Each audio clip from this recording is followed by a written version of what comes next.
Ride-sharing companies Uber and Lyft are planning to no longer service the Minneapolis area starting on May 1st because of a new city ordinance that requires $1.40 a mile or 51 cents a minute, or a minimum of $5 a ride, excluding tips and fees. Now, according to some study, this is to meet the city's $15.57 per hour minimum wage. But another study from the Minneapolis Department of Labor actually suggests that that minimum hourly wage could be met using far less per mile, less per minute. Either way, Uber and Lyft are out. And isn't this just a perfect example of capitalism, how it works, and what happens when the bureaucracy gets in the way? On one side, they say, well, raising and forcing these ride-sharing companies to pay more money per hour to meet this thing because of this study that they like. Well, that's the humanitarian way to pay these drivers a fair living wage. Well, now they have no wage at all. Now they won't have a job at all. Not to mention the tens of thousands of people that use these rides to get safe rides home from the bar, people with disabilities, people that don't have a car, people that can't afford a car, and any multitude of reasons, reduced tourism and so many other things. Now, other ride-sharing apps are now stepping in, and that's the risk that Uber and Lyft will take.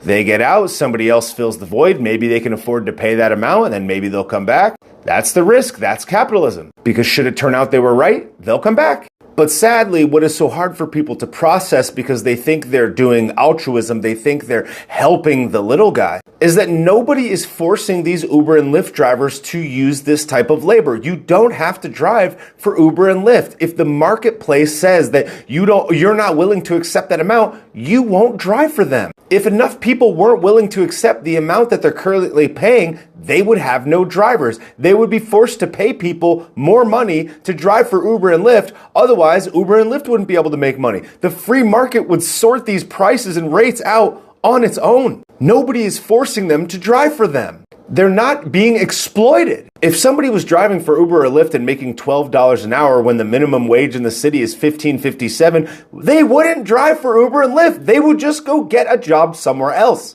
But the reason that they drive for Uber and Lyft is because it turns out that the flexibility is valuable to them, and that the other benefits, like the upside, like giving good customer service and getting a bunch of tips, means that you actually make a lot more than whatever this study says in order to serve their ends. You can get a study to say just about anything. And though it seems humanitarian to force these ride-sharing companies to pay more money to these drivers, if it can't be economically sustained, it can't be sustained. So them choosing to pull out means, yes, maybe these other companies will step in and make money and they'll be able to pay that rate and they'll come back, or everyone else loses.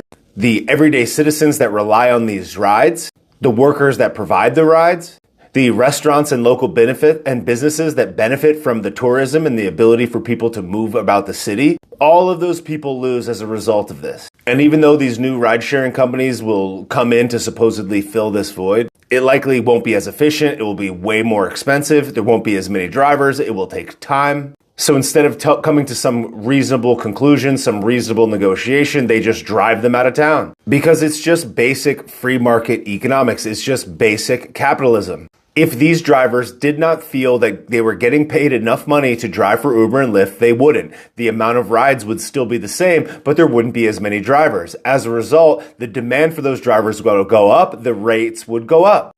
But what's so amazing is even in this article on AP, it talks about how one of the guys says, you don't need to increase it. I make $25 an hour, sometimes $75 an hour. And if you look on websites like ZipRecruiter and a variety of different studies, Uber drivers make considerably more than the $15 whatever an hour. That's like saying that a restaurant worker makes $3 an hour or whatever because they get all these tips and you just don't calculate the tips. If people didn't feel like this was worth it, they wouldn't do it. They're not being exploited. But it's so hard for people to understand that because they want to be a humanitarian and just give everything to everybody for free. And hey, maybe the taxi companies and these other ride-sharing companies will pick up the slack, but that remains to be seen.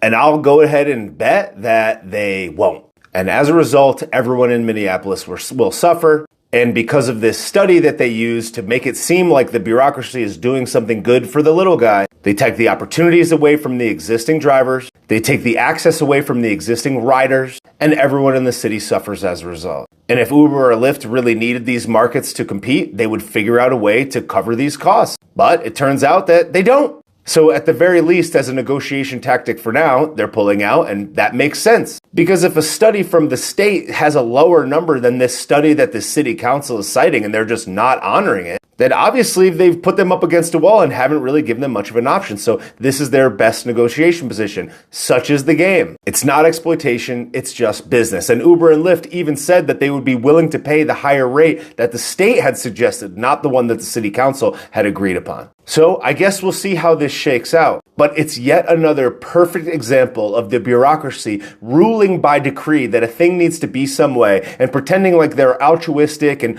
fighting for the little guy because they deserve a living wage. When these people are not being exploited, they're doing the job with their own free will, and many of them are making more than they actually suggest, and their study is likely flawed.